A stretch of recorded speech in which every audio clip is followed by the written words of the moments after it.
এই যে লজ্জা ভাবটার কথাটা বলি, আসলে সমস্যাটা এমনটা নয় যে লজ্জার কারণটা তুমি, সমস্যার কারণটা এটা না। আমরা কখন লজ্জাটা পাই জানো? লজ্জাটা আমাদের তখন আসে যখন আমরা যেটা ছোটবেলা থেকে যে জিনিসটাতে অভ্যস্ত থাকি, সেটা কিন্তু বড় হয়ে গিয়ে আমাদেরকে আর মনে হয় না এটা নতুন আমার কাছে কিছু। যখন আমরা কোনো বিষয়ে অভ্যস্ত থাকি না, তখন সেটাকে মানিয়ে নিতে খুব কষ্ট হয়, হয় না? হয় না? ঠিক তেমন ওরা আজকে তুলসীর মালা পড়েছে, ওদের যখন বয়স হবে আজ থেকে 25 বছর, ওদের কিন্তু মনে হবে না যেটা আমার কাছে খুব বেশি অস্বস্তিকর জিনিস, বা এটা আমাকে লজ্জা দিচ্ছে, বা এটা আমার কোনো অপরাধের কারণ, বা এটা আমাকে ছোট করে দিচ্ছে সমাজে। ওদের কিন্তু মনে হবে না। কিন্তু বর্তমানে যার 25 বছর বয়স কোনো ছেলের, তাকে পরিয়ে দিলে তার এটাই সর্বপ্রথম মনে হবে, বন্ধুদের কাছে বোধহয় আমি খুব ছোট হয়ে এর জন্য দায়ী কে? একদম পিতা মাতা। এখানে যে সমস্ত মা বসে আছেন সবাইকে বলছি, সবাইকে, আপনার সন্তান খুব ছোট, আপনি মনে করছেন গুরু দীক্ষা দেব, গুরু দীক্ষা দিয়ে তুলসীর মালা পরাবো তো কিছু আচার আচরণ করতে পারবে না, প্রয়োজন নেই, পরিয়ে দাও। অভ্যেসে আসুক আগে, অভ্যাসটা খুব বেশি প্রয়োজন আমাদের। মানুষ অভ্যেসের দাস, করা অভ্যেস।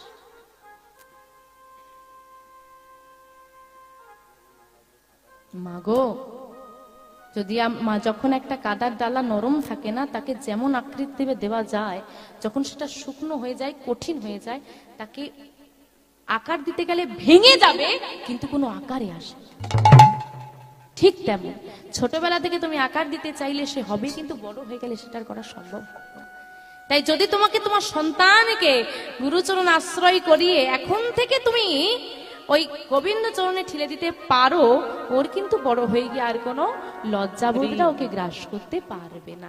কিন্তু তার আগে বলে রাখি, সন্তানকে গুরুচরণ আশ্রয় করাতে হলে, গলায় তুলসীর মালা দিতে হলে আগে নিতে হবে পিতা মাতাকে। সন্তানকে দেবে অথচ নিজের গলায় নেই। হ্যাঁ, একজন বাবা তার ছেলের হাতে ধরে মন্দিরে রাস্তা দিয়ে যাচ্ছে, আর সেই রাস্তার পাশে আজকে যেমন এখানে নামযজ্ঞ চলছে, সেখানে ভাগবত কথা হচ্ছে, আর ওই ছেলেটাকে নিয়ে গিয়ে তার বাবা বলছে, এই বাবু এখানে ভক্তরা আছে, প্রণাম কর, প্রণাম কর। ছেলেটা কিছুতেই বলছে না, করবো না।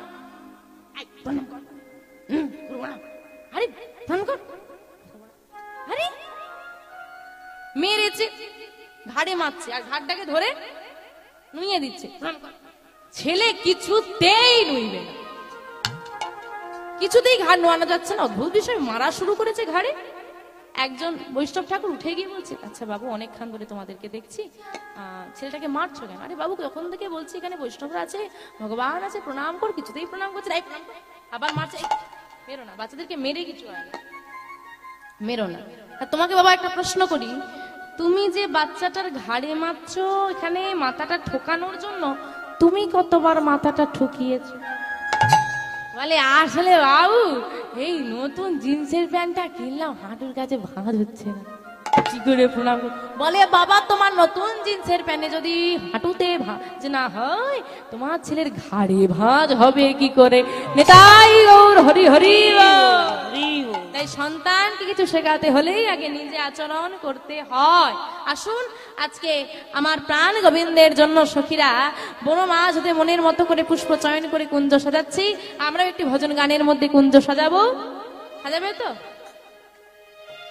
মনে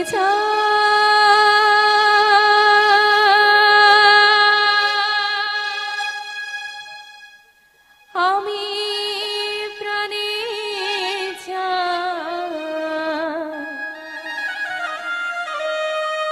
মনে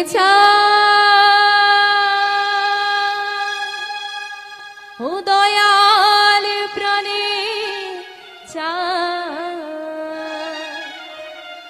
আমি দিলে চাই যারে তোমরা কুঞ্জ সাজাও গো। কার কার প্রাণনাথ আসবে একটু হাত তোলো দেখি। বাহ, আজ আমার প্রাণনাথ আসিতে পারে, তোমরা কুঞ্জ সাজাও গো। হরি বল, হরি বল। আজ আমার প্রাণনাথ আসিতে পারে। আমি মনে চাই প্রাণী চাই, মনে চাই প্রাণী চাই, দিলে চাই তারে তোমরা কুঞ্জ সাজাবো আজ আমার প্রাণনাথ আসিতে পারে। তোমরা কুঞ্জ সাজাবো আজ আমার প্রাণনাথ আসিতে পারে।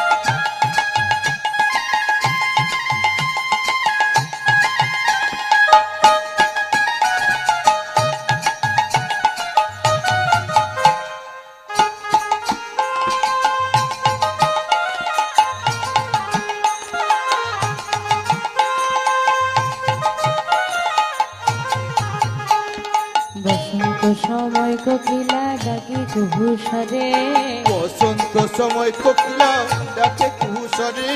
বসন্ত সময় কোকিলা ডাকে কুহুসরে। বসন্ত সময় কোকিলা ডাকে কুহুসরে। যৌবন বসন্ত আজি, যৌবন বসন্ত আজি, রইতে নাই ঘরে তোমরা তোমরা কুঞ্জ সাজাবো আজ আমার প্রাণনাথ আসিতে পারে। তোমরা কুঞ্জ সাজাবো আজ আমার প্রাণনাথ আসিতে পারে।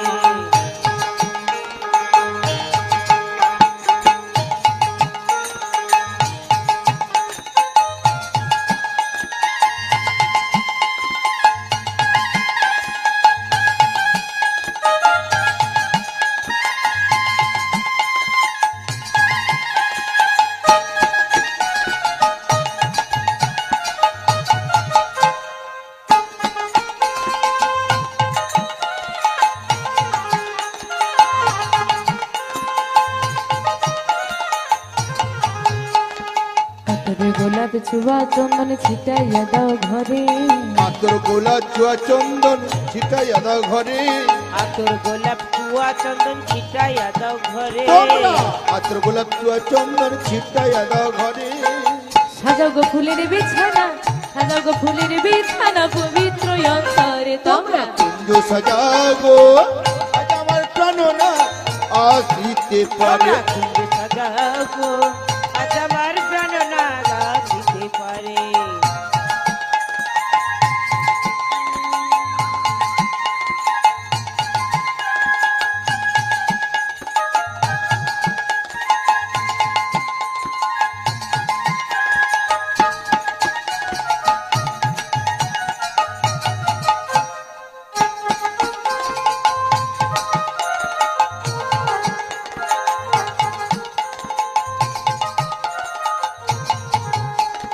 আশ্বিনে বাসিতে পারে ভরসায় অন্তরে, আসিলে আসিতে পারে ভরসায় অন্তরে।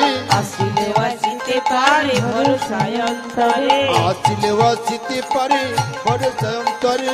করিমে কই পাইলে কি আর ছাইরা দিতাম তারে তোমরা কুঞ্জ সাজাবো তাই গৌর হরি হরি হরি বল। আসিতে পারে। তোমরা কুঞ্জ সাজাবো আজ আমার প্রাণনাথ আসিতে পারে। তোমরা কুঞ্জ সাজাবো আজ আমার প্রাণনাথ আসিতে পারে। তোমরা কুঞ্জ সাজাবো আজ আমার প্রাণনাথ আসিতে পারে।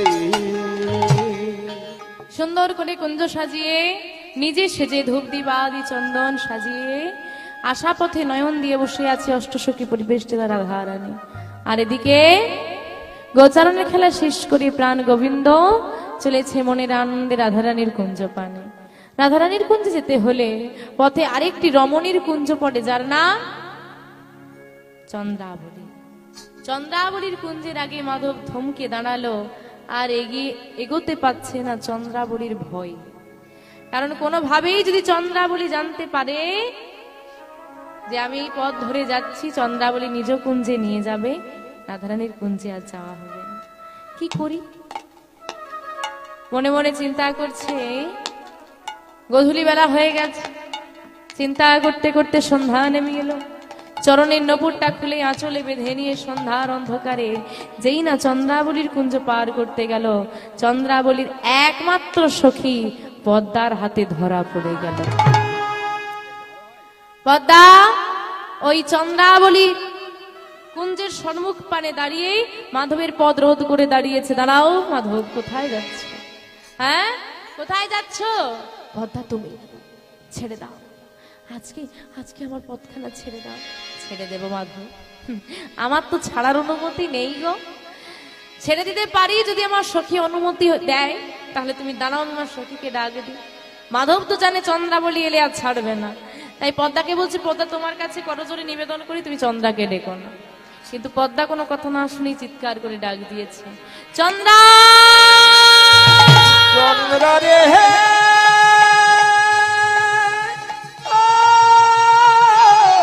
চন্দ্রা, ও চন্দ্রা রে, বাহির মানে